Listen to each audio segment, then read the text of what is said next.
Hello दोस्तों, नमस्कार। आज के इस वीडियो में हम लेकर के आए हैं क्लास 10th का प्रकाश परावर्तन एवं अपवर्तन चैप्टर का अगला वीडियो। तो हम लोग इस वीडियो में आज समझने वाले हैं अवतल दर्पण के उपयोग के बारे में। सबसे पहला नंबर है, सामान्यतः टॉर्च, सर्चलाइट तथा वाहनों की हेडलाइट में प्रकाश का शक्तिशाली समांतर किरणपुंज प्राप्त करने के लिए किया जाता है। दूसरा पॉइंट हम लोग जानेंगे कि अवतल दर्पण का उपयोग कहाँ पर होता है। दंत विशेषज्ञ अवतल दर्पणों का उपयोग मरीजों के दांतों का बड़ा प्रतिबिंब देखने के लिए करते हैं। तीसरा, इन्हें प्रायः चेहरे का बड़ा प्रतिबिंब देखने के लिए शेविंग दर्पणों के रूप में उपयोग किया जाता है। चौथा पॉइंट हम लोग समझेंगे, सौर भट्टियों में सूर्य के प्रकाश को केंद्रित करने के लिए बड़े अवतल दर्पणों का उपयोग किया जाता है। तो दोस्तों, हम लोग अवतल दर्पण के उपयोग के बारे में जान गए हैं। अब आते हैं हम लोग उत्तल दर्पण के उपयोग के बारे में जानेंगे। उत्तल दर्पण का उपयोग सामान्यतः वाहनों में किया जाता है। इनमें ड्राइवर अपने पीछे के वाहनों को देख सकते हैं। उत्तल दर्पणों को इसलिए प्राथमिकता दी जाती है क्योंकि ये सदैव सीधा तथा छोटा प्रतिबिंब बनाते हैं और ड्राइवर को अपने पीछे के बहुत बड़े क्षेत्र को देखने में समर्थ बनाते हैं। यानी हम कह सकते हैं कि उत्तल दर्पण का उपयोग जो है वाहनों के पश्च दृश्य दर्पण के रूप में किया जाता है। अब दूसरा हम लोग समझेंगे, दुकानों में इनका इस्तेमाल सिक्योरिटी दर्पण के रूप में किया जाता है। अब हम लोग उत्तल दर्पण के किरण आरेख बनाने के कुछ नियम से हैं, इसको जानने की कोशिश करेंगे। सबसे पहला नंबर है, उत्तल दर्पण के मुख्य अक्ष के समांतर प्रकाश किरण परावर्तन के पश्चात दर्पण के मुख्य फोकस से अपसरित होती प्रतीत होगी। यानी दोस्तों, सबसे पहले हम एक उत्तल दर्पण बनाएंगे।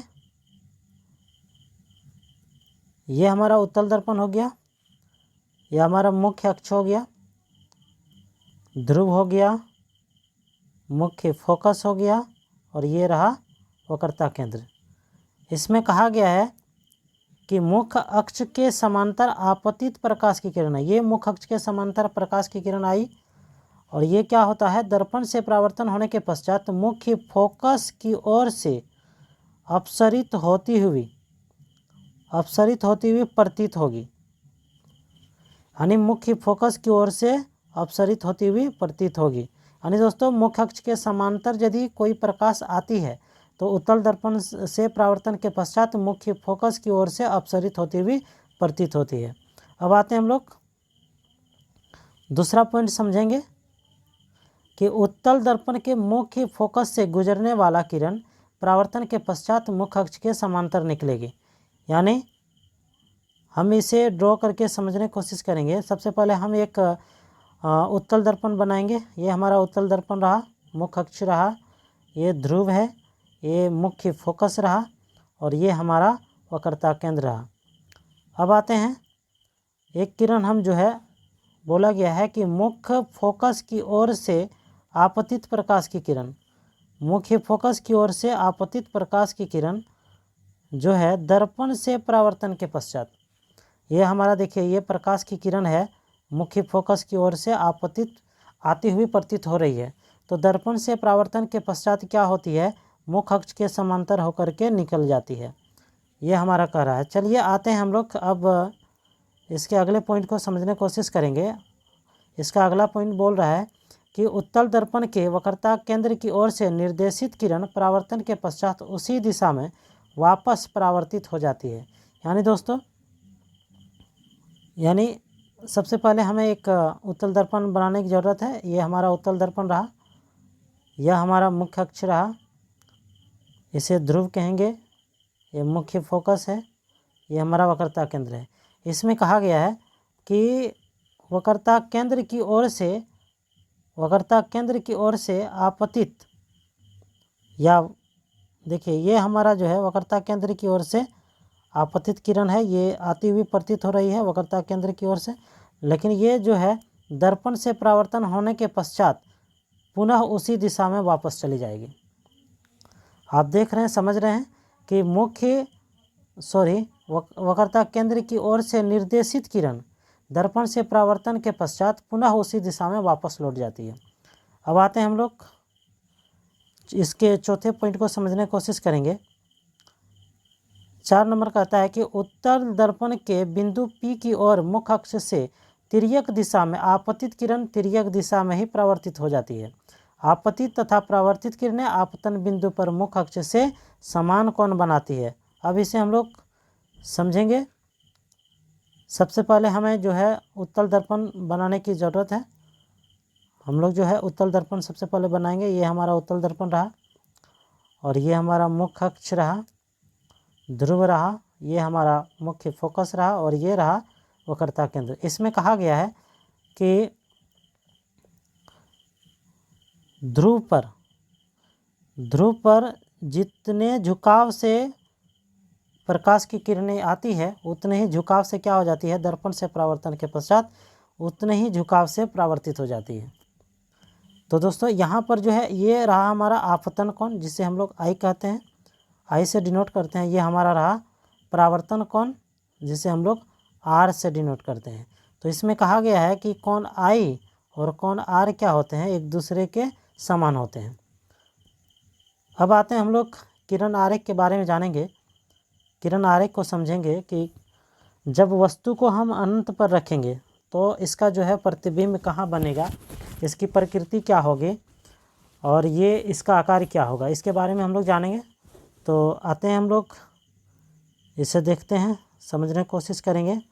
हम एक उत्तल दर्पण बनाएंगे। ये हमारा उत्तल दर्पण रहा, यह मुख्य अक्ष रहा, यह हमारा ध्रुव रहा, मुख्य फोकस रहा और ये हमारा वक्रता केंद्र रहा।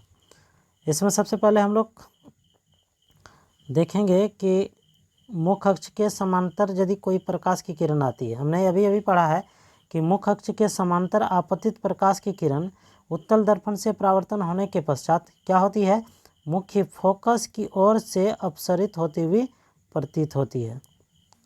और एक किरण हम यहाँ पर नीचे भी दिखा सकते हैं कि मुख्य अक्ष के समांतर आपतित प्रकाश की किरणें यह क्या होती है, दर्पण से परावर्तन होने के पश्चात मुख्य फोकस की ओर से अपसरित होती हुई प्रतीत होती है।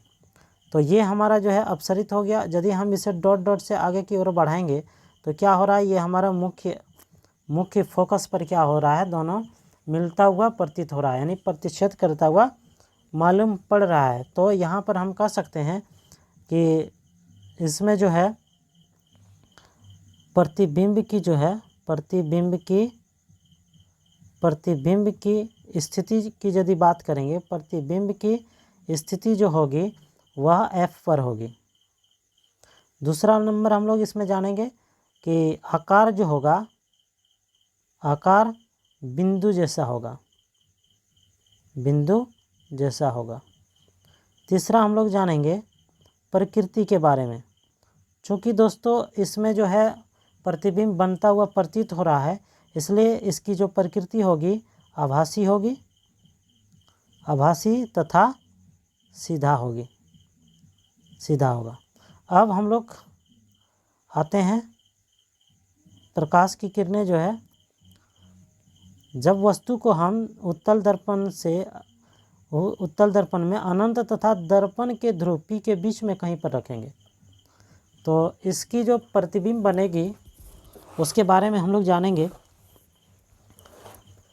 आते हैं हम लोग इसे समझने की कोशिश करेंगे कि सबसे पहले हमें एक उत्तल दर्पण बनाने की आवश्यकता है। एक हमने उत्तल दर्पण बनाया, यह हमारा रहा मुख्य अक्ष, यह हमारा रहा मुख्य फोकस और ये हमारा रहा वक्रता केंद्र। तो देखिए हम इसमें किरण दिखाएंगे कि एक किरण जो है हमने क्या देखा, ये हमारा अनंत रहा, अनंत और P के बीच में कहीं भी वस्तु को रख देते हैं। मान लीजिए हमने वस्तु को यहाँ पर रखा तो इससे आने वाली जो है प्रकाश की किरणें मुख्य अक्ष के समांतर आएगी और यह क्या होगी, मुख्य फोकस की ओर से अपसरित होती हुई प्रतीत होगी। सबसे पहले तो ये है। और दूसरा हमने ये जाना है कि मुख्य फोकस की ओर आपतित किरणें, मुख्य फोकस की ओर से आपतित या निर्देशित किरणें क्या हो जाती है, मुख्य अक्ष के समांतर से क्या हो जाती है, परावर्तित हो जाती है। तो यहाँ पर हम देख रहे हैं कि इसको यदि हम पीछे की ओर बढ़ाएंगे, डॉट डॉट से पीछे की ओर बढ़ाएंगे तो यहाँ पर जो है प्रतिच्छेद करता हुआ मालूम पड़ रहा है। तो हम यहाँ पर कह सकते हैं कि प्रतिबिंब की जो है सबसे पहले हम लोग जानेंगे प्रतिबिंब की स्थिति के बारे में। प्रतिबिंब की जो स्थिति होगी वह कहाँ पर होगी, आप देख सकते हैं। प्रतिबिंब की जो स्थिति होगी वो P तथा F के बीच होगी। तो हम लोग आते हैं यहाँ पर लिखेंगे P तथा F के बीच। दूसरा नंबर हम लोग जानेंगे आकार के बारे में। आकार जो होगी इसकी वस्तु से छोटा। आप देख पा रहे हैं कि देखिए ये हमारा वस्तु रहा और ये हमारा बिंब रहा, प्रतिबिंब रहा। तो इसकी साइज आप देख सकते हैं और इसकी साइज देख सकते हैं। तो वस्तु से छोटा प्रतिबिंब की साइज है, तो यहाँ पर हम लोग लिखेंगे वस्तु से छोटा।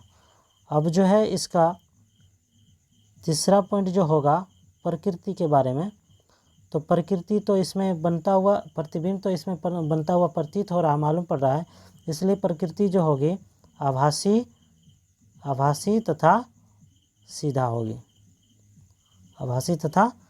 होगी। अब आते हैं हम लोग यहाँ पर हम लोग समझने की कोशिश करेंगे। जैसे कि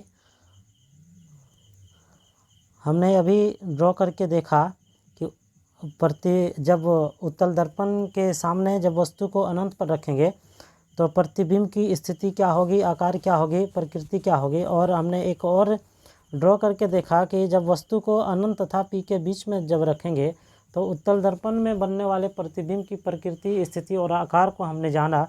अब यहाँ हम लोग इसे देख सकते हैं कि प्रतिबिंब की यदि स्थिति अनंत पर होगी तो प्रतिबिंब की जो स्थिति होगी वह फोकस पर दर्पण के पीछे होगा और प्रतिबिंब का जो आकार होगा अत्यधिक छोटा होगा, बिंदु जैसा होगा। और प्रतिबिंब की जो प्रकृति होगी आभासी तथा सीधा। अब दूसरी स्थिति में हमने रखा था वस्तु को अनंत तथा P के बीच में। तो यहाँ पर देख रहे हैं कि अनंत तथा ध्रुव यानी P के बीच में जब वस्तु को रखते हैं तो प्रतिबिंब की जो स्थिति होती है P तथा F के बीच दर्पण के पीछे बनता है और क्या होता है, आकार जो होता है वस्तु से छोटा होता है। अब प्रकृति की बात करें तो आभासी तथा सीधा होता है। तो दोस्तों आज के इस सेशन में इतने ही। तो यदि आपको वीडियो अच्छा लगा हो तो हमारे चैनल को सब्सक्राइब करें, वीडियो को लाइक करें और दूसरे दोस्तों के पास इसे शेयर करें। और यदि आप न्यू हैं तो हमारे चैनल को जल्द से जल्द सब्सक्राइब करें। और दोस्तों इसी तरह का जो है हमारा यूज़फुल वीडियो अपलोड होते रहेगा, तो आप इसे देखना न भूलें। धन्यवाद।